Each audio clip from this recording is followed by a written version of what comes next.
morador de rua, se aproxima de um milionário e faz um pedido simples. Pode me dar só o que sobrou, Senhor. Mas o que esse homem rico fez na frente de todos chocou o restaurante inteiro e mudou a vida daquele mendigo para sempre.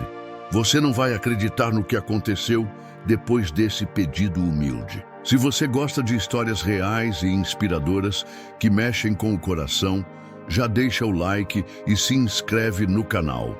Agora, vem comigo, porque essa história vai te arrepiar do começo ao fim.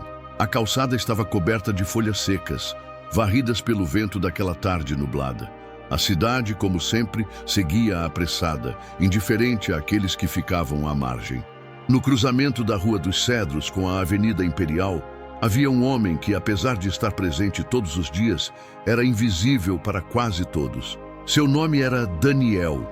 Daniel tinha 52 anos, barba espessa e grisalha, olhos castanhos escondidos por rugas de preocupação e fome. Usava um casaco de lã puído, 2 numerações maiores e sapatos gastos que pareciam implorar descanso. Há 7 anos morava na rua, desde que perdera o emprego como estoquista e, em seguida, a esposa e a casa. Mas Daniel não mendigava com agressividade. Sentava-se sempre no mesmo canto, com uma placa de papelão escrita à mão. Bom dia, só se tiver sobras, que Deus lhe retribua. Nunca pedia diretamente. Agradecia com um sorriso cada moeda, cada pedaço de pão. E era isso que fazia dele diferente. Era humilde de um jeito que tocava, mas poucos paravam para ver. Naquela sexta-feira de céu cinzento, uma multidão se aglomerava em frente ao recém-inaugurado restaurante Imperial Taste, o mais novo empreendimento de um dos empresários mais conhecidos da cidade, Eduardo Vasconcelos, bilionário, dono de redes de hotéis, shoppings, empresas de tecnologia e restaurantes de luxo. Era uma estrela local, sempre nos jornais, sempre cercado por fotógrafos. Alto, imponente, roupas de marca, cabelo impecavelmente penteado. Para muitos, um símbolo de sucesso.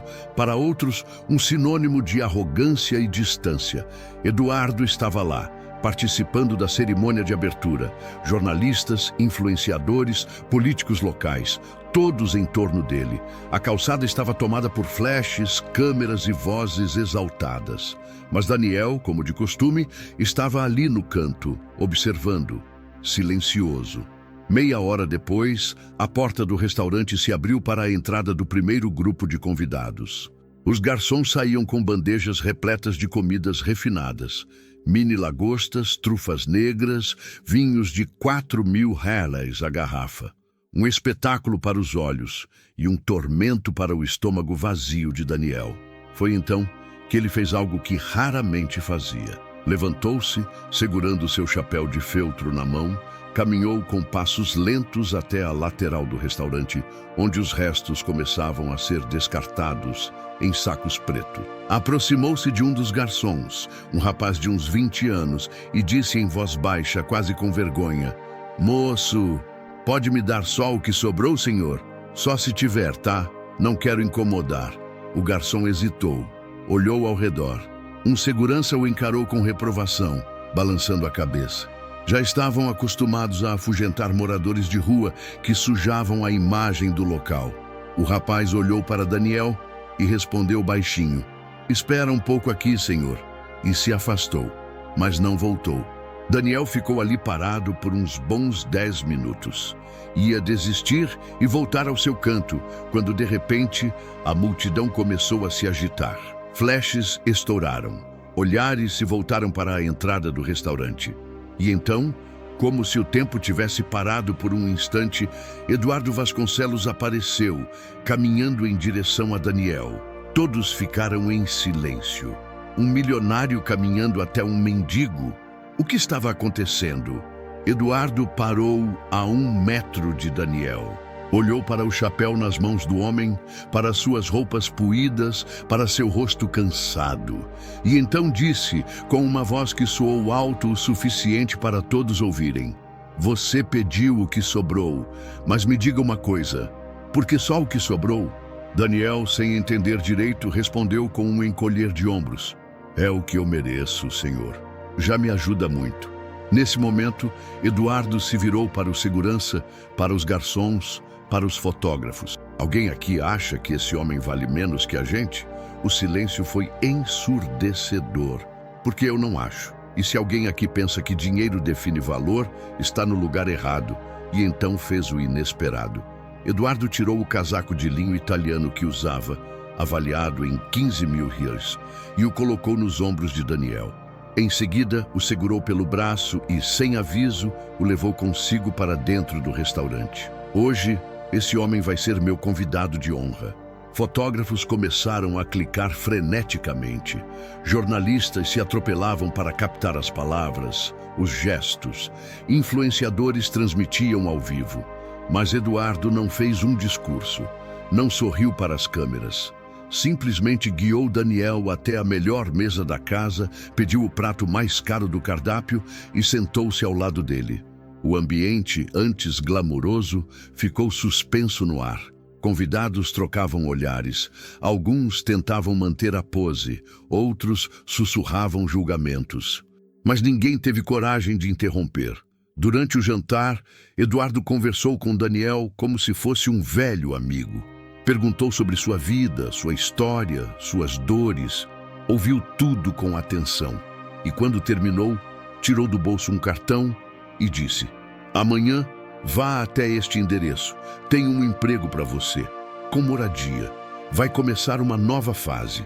Daniel, entre lágrimas, tentou falar, mas as palavras fugiram. Apenas balançou a cabeça, com os olhos úmidos e a alma lavada. No dia seguinte, a história estava em todos os jornais, portais e redes sociais. Milionário leva morador de rua para jantar e muda sua vida. Eduardo Vasconcelos faz o inesperado e emociona o país. Só o que sobrou, disse o homem, mas recebeu muito mais. Mas o que ninguém sabia era que Eduardo não fizera aquilo por marketing, nem por vaidade. 2 anos antes, ele perdera o irmão, Marcos, que vivia nas ruas por causa do vício. Eduardo tentara ajudá-lo, mas quando decidiu procurá-lo seriamente, já era tarde. Marcos morrera de frio numa madrugada de inverno, a apenas 4 quarteirões de um dos hotéis de luxo de Eduardo. Desde então, ele fazia, em silêncio, ações para moradores em situação de rua. Mas aquela noite, com Daniel, tocara diferente. Era como se o irmão tivesse voltado por um instante. Era como se o passado ganhasse mais uma chance. Nas semanas seguintes, Daniel começou a trabalhar como jardineiro em um dos empreendimentos de Eduardo. Ganhou um quarto confortável, refeições diárias, acompanhamento médico e, acima de tudo, respeito. Voltou a sorrir, a falar sobre sonhos, a andar ereto. E o mais curioso, nunca abandonou a simplicidade. Continuava indo às missas de domingo, levando pães para dividir com outros moradores de rua que ainda viviam como ele viveu. "Um dia eu pedi só o que sobrou", dizia ele, "mas recebi o que me faltava, dignidade." Anos se passaram. Daniel tornou-se gerente da área verde do Grupo Vasconcelos, liderando uma equipe de 15 pessoas. Em cada projeto, em cada flor que plantava, dizia aos colegas: "Plante bonito, mesmo que ninguém veja, porque alguém sempre vê." E Eduardo continuou o mesmo homem ocupado de reuniões, eventos e viagens. Mas sempre reservava as sextas-feiras para almoçar com Daniel, no mesmo restaurante onde tudo começou. Eles riam, trocavam histórias e nunca deixavam de lembrar o dia em que um pedido humilde mudou o rumo de 2 vidas. No final das contas, o gesto inesperado de um milionário não foi só caridade, foi humanidade. E tudo começou com uma frase sussurrada: "Pode me dar só o que sobrou, Senhor?"